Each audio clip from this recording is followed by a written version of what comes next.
Planning Kyoto shouldn't feel this hard. Most people planning Kyoto put Fushimi Inari and Kinkakuji on their list. Then they show up, shoulder to shoulder with 1,000 other people, taking photos of other people's cameras, and the whole time thinking, should I have gone somewhere else? Here are 5 Kyoto spots that actually deliver what you came for, and one has a ceiling made partially from the blood of samurai. Yeah, we're going there. Most people spend hours researching, cross-referencing 17 different blog posts, building the perfect itinerary. You've basically become a part-time travel agent for yourself, except you're not getting paid. The Kyoto you're imagining, the peaceful temples where you can actually think, the quiet moments that make you feel something, they do exist. You just won't find them on the first page of Google. I've been helping people plan trips to Japan for years now, and the biggest mistake I see, people trying to hit every must-see spot because they're terrified of missing out. So they end up exhausted, stressed, and wondering if they even enjoyed the trip in the first place. These 5 spots in Kyoto give you exactly what you came for, without the anxiety, without the crowds, and without second guessing if you made the right choice. If you're traveling to Japan for the first time or traveling back to Japan, I have a free travel guide and the links in the description. You know that feeling when you're at a famous place and you're basically being pushed through from point A to point B, snap your photo, keep moving. Everybody loves that feeling, right? What if I told you there's a temple in the middle of Kyoto with beautiful sliding doors, incredible gardens where you can actually sit down and really take it all in? This place has some of the most beautiful artwork in all of Kyoto. I'm talking about like national treasure, Nick Cage, level painted screens, and somehow most tourists walk right past it on their way to Kinkakuji or Fushimi Inari. The place that I'm talking about is Chishakuin Temple. When I went, it was summer, and man, it was hot, like standing in an oven hot, but totally worth it. The painted sliding doors are absolutely incredible. They were done by Hasegawa Tohaku, one of Japan's master artists from the 1500s. Got cherry blossoms, maples, pines. The detail is insane when you get up close. The gardens are peaceful. You can actually sit and just take it in. Nobody's rushing you, nobody elbowing past you for a photo. And here's the thing,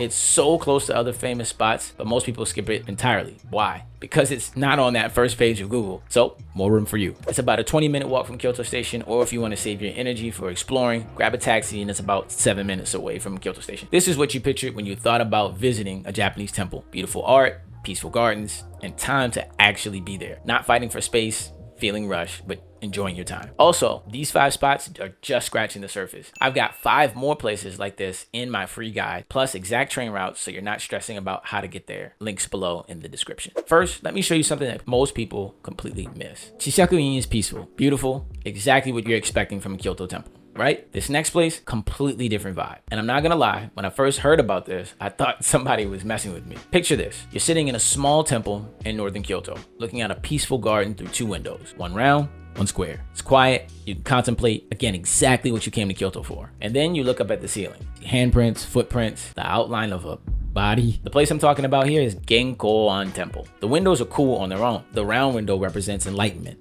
complete and peaceful. The square one represents life struggles, birth, aging, sickness, death. Pretty heavy, right? Each corner, a different problem we all deal with. You sit between those 2 windows looking at the same garden, and yeah, it definitely gets you thinking. But that ceiling, that's what makes this place truly unforgettable. All right, ancient history lesson time, because this is wild. Back in 1600, there was a massive battle at Fushimi Castle. There were samurai defending it for Tokugawa Ieyasu, who you might know, Shogun, you know, small TV series or something like that. He's the guy who would eventually become Shogun, and his family would run Japan for the next couple hundred years. The problem was they were outnumbered. They knew they were gonna lose. So instead of surrendering, which would have brought shame to their families, their lord, their cow, they did what any other samurai would do and committed ritual suicide right there in the castle. After Ieyasu became shogun, he took those bloodstained floorboards from Fushimi Castle and had them put as temple ceilings across all of Kyoto as a way to honor these particular warriors. It's to make sure that people remember what they sacrificed. Those handprints you're looking at, those are from samurai making their final stand over 400 years ago. It's about 40 minutes by bus from Kyoto Station to the Takagamine area in northern Kyoto. So you showed up expecting peaceful windows and pretty gardens, and you're walking out understanding something deeper about what honor and sacrifice meant in feudal Japan. You came here for a little bit of Zen philosophy, but you're leaving with samurai ghost stories. You're welcome. After bloodstained ceilings and samurai history, let's talk about something a little more chill, but really exclusive. Like exclusive.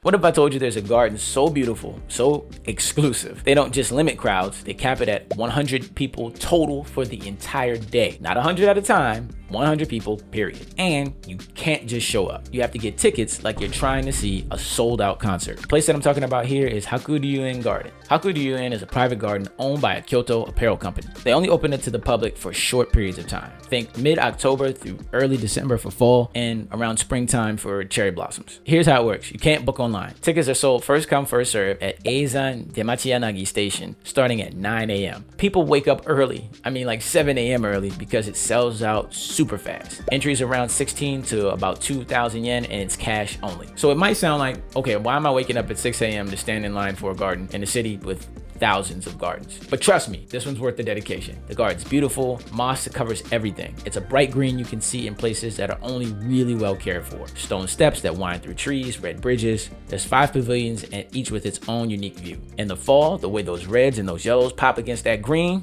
wild. So just don't walk on the moss because they're serious about preserving it. And there's also a small shrine inside where there are no photos allowed, but everywhere else you're good. And while you're on the way there, a little bonus, the Eizan Railway passes through this tunnel with these trees hanging over on the tracks on both sides. And during the fall, they turn the lights down inside the train so you can take it all in. It's worth it. Again, take the train to Eizan Demachiyanagi Station, then hop on the Eizan line to Ninose Station, and from there, it's about a 7-minute walk. So because they only let in 100 people, you actually get space. You walk through the pavilion. Again, nobody's competing for the same photo. Again, nobody's elbow dropping you on the top of your head. And honestly, after looking at blood-stained ceiling handprints, you might need a minute in a peaceful moss garden. I'm just saying. So we've covered peaceful temples, samurai history, exclusive gardens. Now let's talk about one of those moments that just lands. You know how most temple visits can feel rushed? Everybody getting shuffled through, phones up, Mortal Kombat, whatever. This next place, while similar to something on the list, is also different. You walk into a quiet room, you sit down, and this time there are 4 windows in front of you.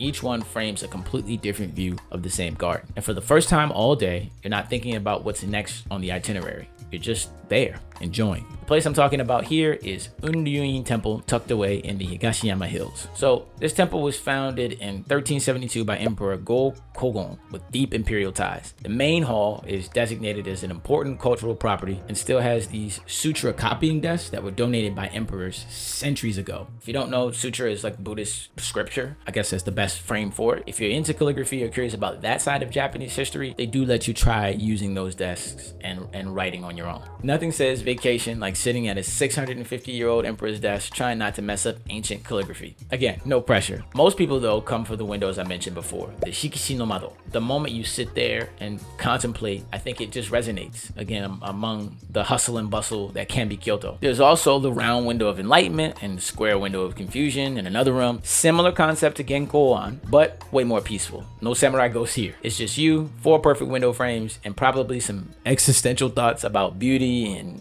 permanence or whatever. You know, normal Tuesday stuff. Fall's the best time to visit because they light it up at night, and seeing that garden through those windows with everything lit up is another totally different experience. It's about a 15 to 20 minute walk from Tokufuji Station, and it's uphill, but again, totally worth it. The other bonus about this place is you're in a part of Kyoto that most people don't explore. You're experiencing something that connects you to centuries of Japanese history. No crowds, no noise. Again, just you and those 4 perfect windows. So we've covered temples, gardens, imperial history, samurai ghost stories. What if I told you most people visiting Kyoto City have no idea that the prefecture actually touches the ocean? See, the thing is, Kyoto Prefecture stretches all the way to the Sea of Japan. 2 hours north of Kyoto Station, located in Kyoto City, there's one of Japan's 3 most scenic views. And the traditional way to view it, upside down between your legs. Yeah, seriously. Some ancient Japanese person had a weird day and decided, you know what? This looks better when I'm bent over backwards. And somehow that became tradition. That is so Japanese it hurts.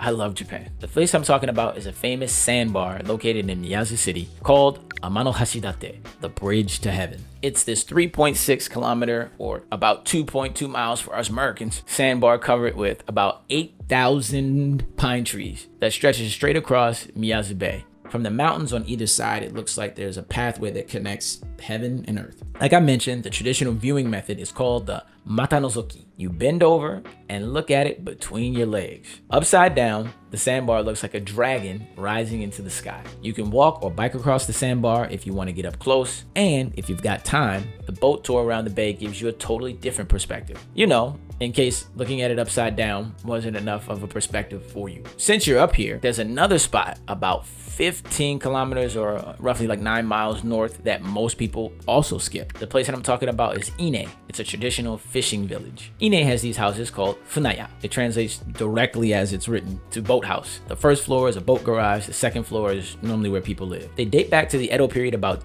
300 years ago. And there are about 230 of them that line the bay for about 5 kilometers or 3 miles. A lot of measurements here. And it's protected as an important preservation district. You can get on a tour boat or hire a water taxi from a local fisherman. And now you're seeing how people have lived and worked here for generations. Some of the funaya have been even converted to guest houses, so you can wake up to the waves right outside your window. Sounds like my kind of vacation. The best way to get here is to take the limited express train from Kyoto to Amanohashidate, which takes about 2 hours. There's a bus that runs from Amanohashidate to Ine. Most people who visit Kyoto see temples and gardens, and that's it. But you make this trip, you're seeing coastal landscapes, fishing villages, and a way of life that most tourists, and probably even Japanese people, didn't even know exists. That's the kind of experience that makes your trip feel completely different from everyone else's Instagram. But if you're into bragging rights, you do get to tell people you looked at one of Japan's most famous views upside down between your legs, which will be a story. So those are the 5 spots in Kyoto that most people miss. No massive crowds, no wasted time, no wondering if you should have gone somewhere else, just real experiences. Now you know where to go, but what if I told you there are some Japanese phrases that'll score you massive points with locals? Watch that next.